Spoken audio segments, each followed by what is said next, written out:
তৃণমূল তো ইলেকশন কমিশনের নালিশ করেছেন, রাজ্যপাল পাল্টা রিয়াক্ট করেছেন যে রাজনীতিকরণ করা হচ্ছে তাকে ঘিরে, এবং তিনি যে কোনো জায়গায় যেতে পারেন। মহামান্য রাজ্যপাল রাজনৈতিক অপচেষ্টা করেছেন। মহামান্য রাজ্যপাল ডক্টর সি.ভি. আনন্দ বোস তিনি রাজনৈতিক অপচেষ্টা করেছেন এবং সেটা বিজেপির প্রতি পক্ষপাত দুষ্টভাবে। কারণ প্রথম পর্বের নির্বাচনে যে 3টি কেন্দ্রে নির্বাচন হতে চলেছে তার প্রচার শেষ হয়ে যাওয়ার পর রাজ্যপাল সেখানে গিয়ে ঘুরতে চাইছেন। এটা হয় না, এটা হতে পারে না। কারণ তিনি নির্বাচন কমিশনের কেউ নন।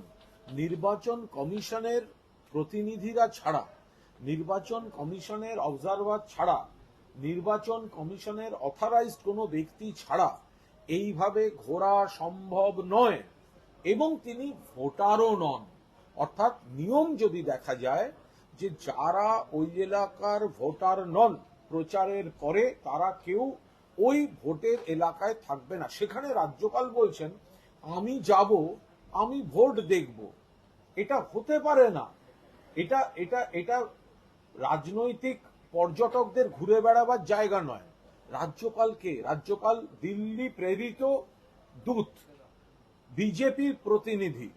ফলে রাজ্যপাল যদি সেখানে ঘোরেন বা উপস্থিত থাকেন, সাধারণ মানুষের উপর বিজেপির পক্ষে কোনো একটা পরোক্ষ প্রচার চলতে থাকবে। এটা হতে পারে না। ফলে আমরা গতকাল রাজ্যপালকে উদ্দেশ্য করে টুইট করে আমরা রিকোয়েস্ট করেছি, রিথিঙ্ক করুন।